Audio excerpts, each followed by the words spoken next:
Hello everybody, it's me Jones Jay here. Picture this, you are driving on the highway doing your usual commute into the city to get to work when, BAM! Traffic. You bring your car to a crawl and groan, thinking to yourself, if they just added some more lanes to the highway, then traffic wouldn't be an issue. While common sense would suggest that more lanes would mean less traffic because of the increased capacity, the reality is that it doesn't work like that. In fact, it's actually quite the opposite. More lanes makes traffic worse thanks to a concept called induced demand. In this video, I'll explain the fundamentals of induced demand, including what it is, how it works, and the real solution to solving traffic. Let's get into it. Before we begin, I make a lot of content including gaming, architecture, urban planning, and more, so make sure to subscribe with the notification bell on so you don't miss out on the latest on these topics. The term induced demand refers to demand that has been realized or generated by improvements made to transportation infrastructure, or in other words, demand that we create by increasing capacity on transportation infrastructure. Think of it this way. When the capacity of something is greater, more people are likely to choose that option because the greater capacity makes it easier to. Therefore, the increased capacity leads to more demand, which means more people will be using it. When we apply this concept to highways, we can start to see why more lanes causes traffic to get worse.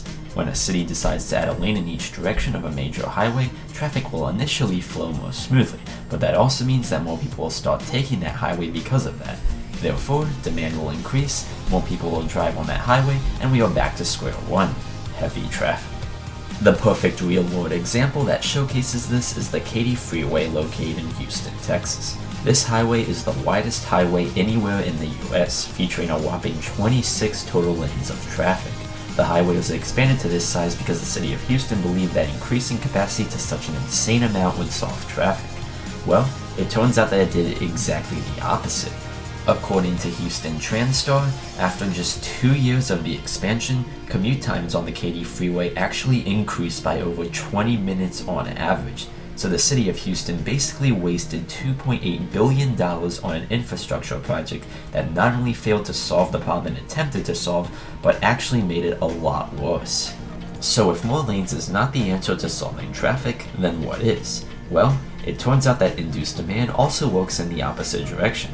If we limit capacity on highways while also investing in and promoting other methods of transportation such as walking, cycling, and public transportation, we can give commuters the option of multiple different modes of transportation that are all equally good at getting them from A to B quickly and efficiently, which will cause highway traffic to decrease. Many cities abroad are prioritizing other modes of transportation besides driving, and as a result, traffic congestion is improving and people live a higher quality of life since they are given the freedom to choose how they want to get to work, and each method is equally as quick and efficient as the other. Induced demand is quite a fascinating concept since it at first seems to go against what many people's common sense would suggest, but after studying it and seeing real-world examples of it in action, the fundamentals of it really do make a lot of sense. Traffic congestion is a major problem in many US cities, and if we want to get serious about solving it, it's important to understand the concept of induced demand and incorporate solutions in our cities that address it, such as investing in infrastructure for walking, cycling, and public transportation, and promoting it to the public by highlighting the advantages. Thanks a lot for watching this video. If you enjoyed it, be sure to give it a like and subscribe so you don't miss out on my future content. Also, be sure to let me know down in the comments below what you think about the topic of induced demand.